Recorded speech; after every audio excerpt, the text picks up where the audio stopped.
On the day my dad came home, I decided to carry out the plan I had been thinking about for a while.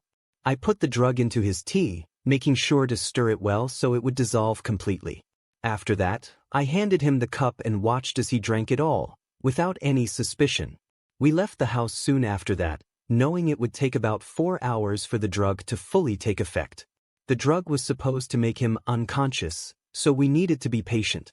I had connected the CCTV cameras in my dad's house to my phone, allowing me to watch everything that was happening there even when I wasn't around. It was a smart move, and it gave me peace of mind that I could see what was going on at any time. After 5 hours passed, I checked my phone and started watching the live footage. Just as I expected, my dad was lying on the couch in the living room, completely passed out. He wasn't moving at all. What happened next took me by surprise. My dad's girlfriend, Lauren, walked into the room and saw him lying there. Instead of panicking or calling for help, she walked up to him and slapped him on the face, trying to wake him up. But he didn't respond at all. He just lay there, unconscious.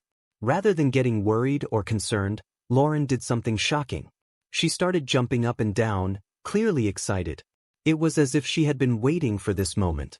After her little celebration, she pulled out her phone and made a video call to someone. The person on the other end of the call was a man. With a big smile on her face, Lauren told him, "The old fool is dead, baby. We're rich." She was convinced that my dad had died and that she was now going to inherit all his money. Lauren had been deceived into believing that my dad had changed his will to leave everything to her. It all started when my dad introduced Lauren to our family, telling us that she was his new girlfriend. At first, we thought he was joking. My name is Scott, and my dad is 75 years old. My siblings and I are all adults now, and most of us are married. My 3 older siblings even have kids of their own, while my wife and I are still planning to start a family. My dad is a wealthy man. He and my late mother built 2 successful beverage companies from the ground up. They worked tirelessly to make their brands well known, and now their products are famous. My mom passed away 12 years ago, and my dad never remarried. So when he suddenly called us all together and introduced us to Lauren, we were completely shocked. That day, we thought my dad had gathered us for one of his usual family meetings where he gives us advice. But when we saw Lauren, we were all stunned. She looked so young, and we couldn't understand how she could be in a relationship with someone as old as my dad. My first thought was that she was just a new housekeeper he had hired. But my dad proudly introduced her, saying, "This is Lauren, my new girlfriend. I'd like you all to treat her with the same respect you give me. Since your mother's death, no one has shown any interest in me, but Lauren did. I'm happy with her." Hearing this, I felt a mix of anger and confusion. How did they meet? When did this relationship start? Were they really in love? I couldn't help but question her intentions. "Does she even love you?" asked my dad. He replied confidently, "She loves me. We've been together for a month, and I can't tell you how happy I've been. She's the best thing that has happened to me since your mother. And she feels the same, right, baby?" Lauren nodded, but I wasn't convinced. She was only 27 years old, and my dad was 75. The age difference was huge, and it was hard to believe that she could truly love him. "How old are you?" I asked Lauren, still trying to make sense of the situation. When she told me she was 27, I was shocked. It confirmed my suspicions. A young woman like her would only be interested in a man as old as my dad for one reason: his money. There was no doubt in my mind that she was after his wealth. "Dad, you need to break up with her," I said, trying to reason with him. "She's too young, and you can't seriously think she's in love with you." But my dad was blinded by his feelings for Lauren, and he refused to listen.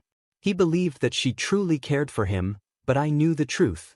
She was only with him for what she could gain, and now, watching her celebrate on the CCTV footage, I was more convinced than ever. "I'm 52 years old, Dad, and she's young enough to be your granddaughter. This just doesn't feel right at all." I couldn't believe what I was seeing and hearing.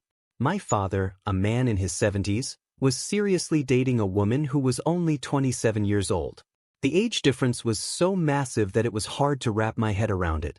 I wasn't the only one who felt this way either. My sister quickly jumped in to agree with me, her voice firm and unwavering. "Dad, this is wrong in so many ways."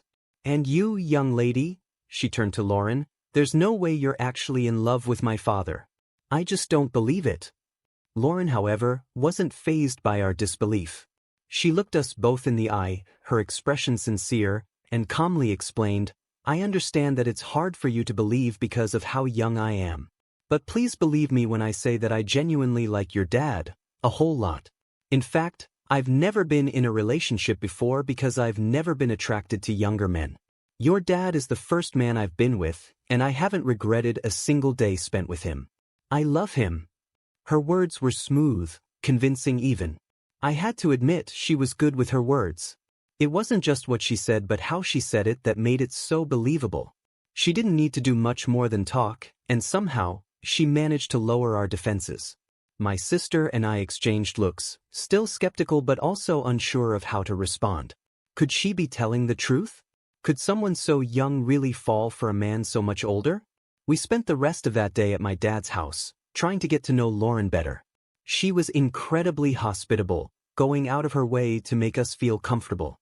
She even prepared a delicious meal for us, and my sister, who rarely complimented anyone, couldn't stop raving about how good the food was.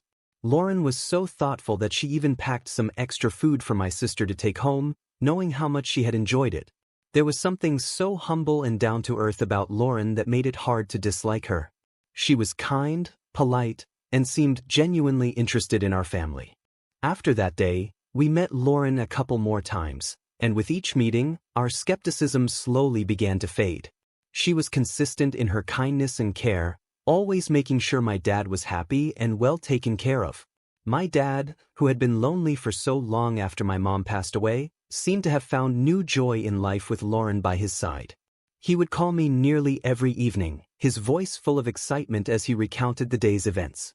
He talked about how Lauren helped him with everything from cooking to laundry, even washing the dishes after meals. They went out on dates regularly, and he always sounded so happy, almost like he was reliving the days when my mom was still alive. It was strange, but in a way, it felt like my mom had come back into our lives, not in the same form, but through Lauren. As the months passed, my siblings and I found ourselves growing fond of Lauren. We couldn't help it, she was just so lovable. She wasn't just there for my dad. She also took an interest in our lives. I owned a small restaurant at the time, and although it wasn't very big, Lauren would often stop by to help me out with various tasks. She was always willing to lend a hand, whether it was in the kitchen or with organizing things around the place. My older siblings, who had children of their own, also appreciated her help. She would visit them from time to time and offer to babysit or help with whatever they needed. About 6 months into their relationship, my dad dropped another bombshell on us. He and Lauren were getting married. I remember the day he invited us over to share the news. He was practically glowing with excitement, like a young man who had just fallen in love for the first time. But there was something strange about the whole thing. According to my dad, Lauren had proposed to him. She had taken him out on a date at a nice restaurant, and in the middle of their meal, she had pulled out a ring and asked him to marry her. I was stunned. It's not every day you hear about a woman proposing to a man, especially not in a situation like this. It was supposed to be the other way around, wasn't it? Why would she take the initiative to propose after just 8 months of dating? It didn't add up.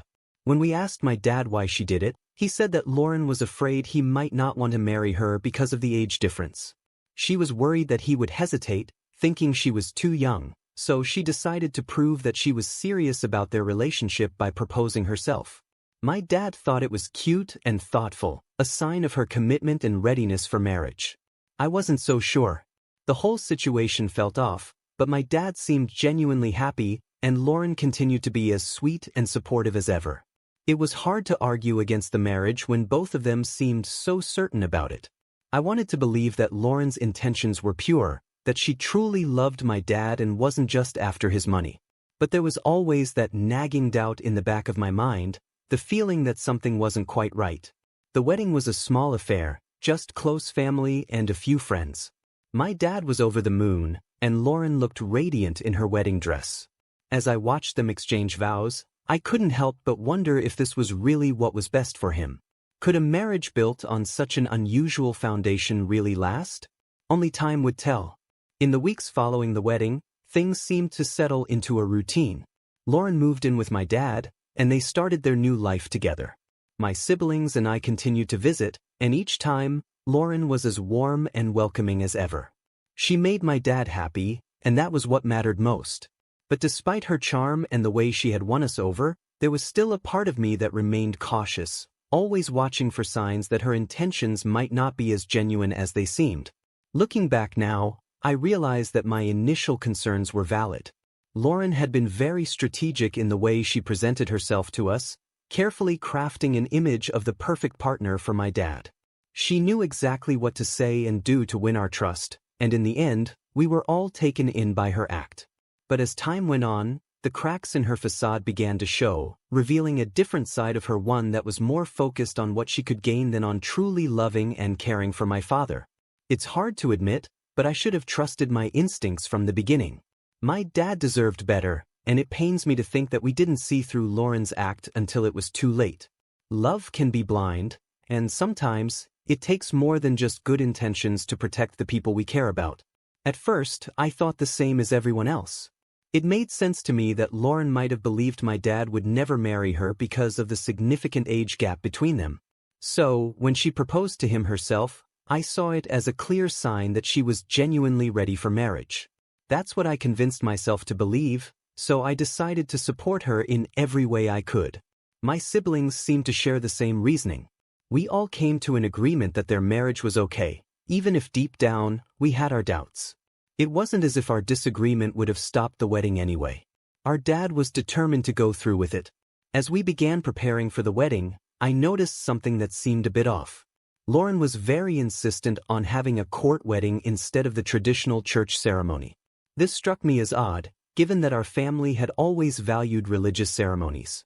I voiced my concerns, and my siblings did the same. We felt that a church wedding would be more appropriate and meaningful, especially considering my dad's age and the traditions we were used to. My dad found himself torn between wanting to make Lauren happy and holding on to his own values. He wanted to give her the court wedding she asked for, but the idea didn't sit well with him. It was a tough situation, and we spent a lot of time discussing it. Lauren was clearly disappointed when we pushed back against her wishes, but eventually, we managed to convince her to go with the church wedding instead. Although she reluctantly agreed, it was clear that she wasn't happy about the decision.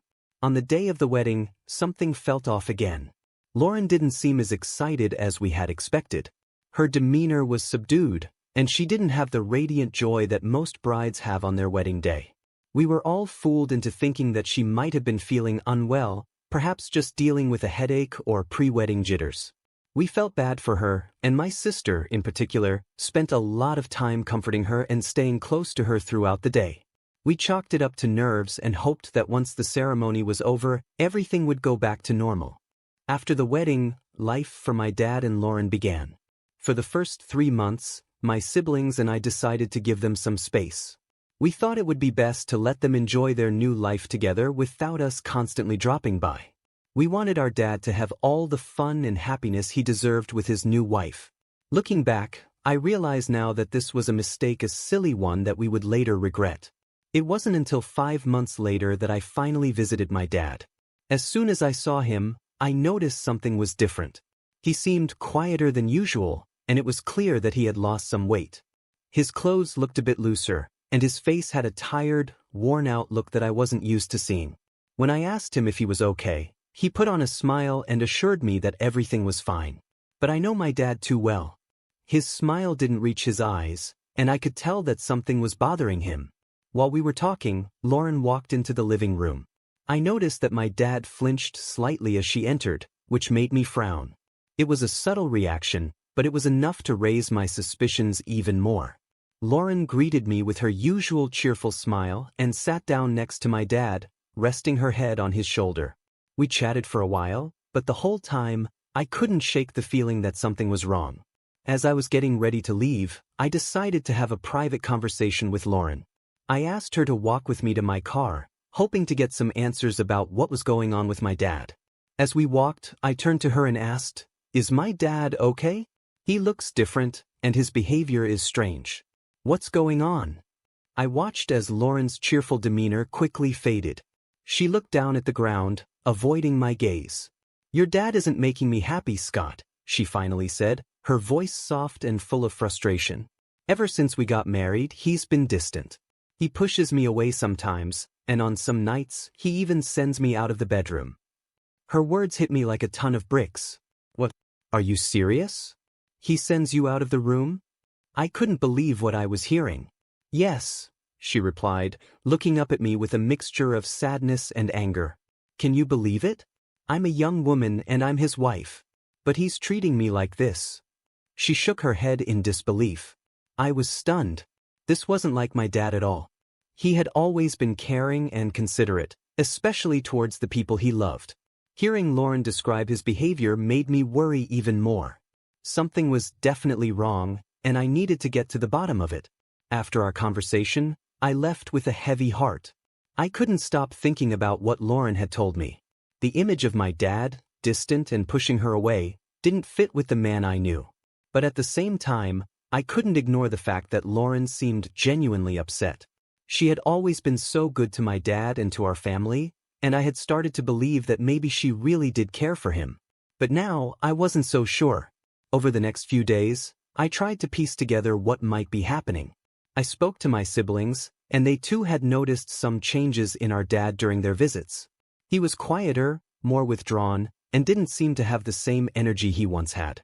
We all agreed that something was off, but none of us could pinpoint exactly what it was. Eventually, I decided to confront my dad directly. I needed to hear his side of the story and find out what was really going on. When I visited him again, I sat him down and asked him to be honest with me. I told him what Lauren had said and expressed my concerns about his health and behavior. At first, he tried to brush it off, insisting that everything was fine. But I pressed him, telling him that I could see through his attempts to hide the truth. Finally, he sighed and admitted that things hadn't been as smooth as he had hoped. He told me that while he cared for Lauren, the age difference was starting to take a toll on him. He was struggling to keep up with her energy and needs, and it was causing tension in their relationship. He confessed that he felt guilty about not being able to give Lauren the kind of life she deserved. He knew she was young and full of life, and he felt like he was holding her back. That was why he had been distant and why he sometimes sent her out of the room at night. He didn't want to face the reality that their relationship might not work out the way he had hoped. Hearing this broke my heart. My dad had always been a strong, confident man, but now he seemed vulnerable and unsure of himself. I could see that he was struggling, and it hurt to know that he was going through this alone. I assured him that he didn't have to face this on his own and that my siblings and I were here to support him. I also realized that Lauren wasn't entirely to blame. She had her own struggles and expectations, and it wasn't fair to judge her without understanding her perspective. I knew I needed to talk to her again, this time with more compassion and understanding. In the end, I learned that relationships, especially those with such a significant age gap, come with their own set of challenges. My dad and Lauren were trying to navigate a difficult situation, and it wasn't easy for either of them. But what mattered most was that they both wanted to make it work, and they were willing to put in the effort to overcome the obstacles they faced. As I left my dad's house that day, I felt a mix of emotions. There was still a lot to work through, but I was hopeful that with time and open communication, my dad and Lauren could find a way to make their marriage a happy one. And as a family, we would be there to support them every step of the way. I deserve his attention, but it's like he doesn't love me. I'm so sad, Jack. Hearing Lauren say that made me feel terrible. She seemed genuinely hurt, and I couldn't help but feel sympathy for her. I promised her that I would talk to my dad and try to understand what was going on. She thanked me and went back inside the house. The next time I visited my dad, I noticed things had gotten even worse. He was quieter than before, barely saying a word to me. His behavior was so strange that it left me feeling frustrated and worried. I couldn't take it anymore, so I left his house in anger, unsure of what to do next. As I was driving away, I received an unexpected phone call from my dad's lawyer. He informed me that my dad had recently contacted him about changing his will. According to the lawyer, my dad wanted to leave everything to Lauren. This news shocked me. I never expected something like this, and it immediately raised red flags in my mind. I decided to share this information with my siblings. We all agreed to visit our dad together, hoping to figure out what was really going on. 6 days later, we arrived at his house, only to find it eerily quiet and empty. I hurried up to his room, and to my horror, I found him lying on the floor, unconscious. I quickly called for my siblings to help, and we rushed him to the hospital. When Lauren arrived at the hospital, her reaction was not what I expected. The first words out of her mouth were, "Is he dead? No, he can't die now. Has he changed his will yet? He can't die." Her words sent a chill down my spine. How could she be more concerned about the will than about whether my dad was alive or not? My father wasn't dead, but her reaction made me deeply suspicious. I confronted her, asking, "What are you saying? My father is not dead." Lauren suddenly became cold, scratching her head and stammering, "Well, he said he had some changes to do. I was just scared that he didn't get to do that before he died. What happened to my husband?"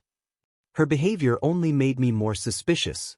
Why would she immediately assume he was dead, and why was she so focused on the will? It didn't make sense unless she had ulterior motives. When my dad finally woke up, he started crying uncontrollably. We tried to comfort him and asked why he was so upset, but he wouldn't tell us. Instead, he asked Lauren to leave the room, which only added to my suspicions. It seemed like something was terribly wrong, and my siblings agreed with me. We began to suspect that Lauren might be abusing our dad and that she was only interested in his money. The fact that she was so concerned about the will was a big clue, and we couldn't ignore it. We also questioned why our dad would suddenly want to change his will in such a drastic way. It wasn't like him to make such decisions without discussing them with us. We started to think that maybe Lauren had pressured him into it. After all, she was the one who had proposed marriage in the first place, which was strange enough on its own. Determined to uncover the truth, we came up with a plan. We knew that our dad would never tell us if something was wrong, so we decided to find out on our own. Before leaving the hospital, we spoke to the family doctor who had been taking care of my dad for years. We trusted him completely, so we shared our concerns and asked for his help. The doctor gave us a drug that could make a person sleep for an entire day, making them appear as if they were dead. We planned to use this to see how Lauren would react if she thought my dad had passed away. We also arranged for Lauren to stay at the hospital with my dad for 3 more days, giving us time to install hidden cameras throughout their house. This way, we could monitor everything that happened once they returned home. On the day my dad came home, I put the drug into his tea, making sure it was well mixed so he wouldn't notice anything unusual. After he drank it, we left the house, knowing that it would take about 4 hours for the drug to take full effect. I had connected the cameras to my phone, so I could watch everything in real time. We waited anxiously, hoping that our plan would reveal the truth about Lauren and her intentions. I could see and hear everything that was happening in my dad's house, thanks to the cameras we had set up. 7 hours later, I started watching the footage on my phone. My dad had passed out in the living room, just as we expected. What happened next shocked me. Lauren walked into the room and saw my dad lying there, unconscious. Instead of panicking or calling for help, she tried to wake him up by slapping him. I was surprised by this, but my dad didn't move at all. He was completely out. What Lauren did next was even more disturbing. Instead of getting worried or concerned, she started jumping up and down, clearly excited. It was as if she had been waiting for this moment. After her little celebration, she quickly pulled out her phone and made a video call to someone. I watched as she spoke to a man on the other end of the call, saying, "The old fool is dead, baby. We're rich."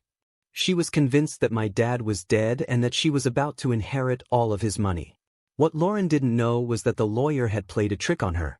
After the lawyer called me, he told me that Lauren had visited him, asking about the will.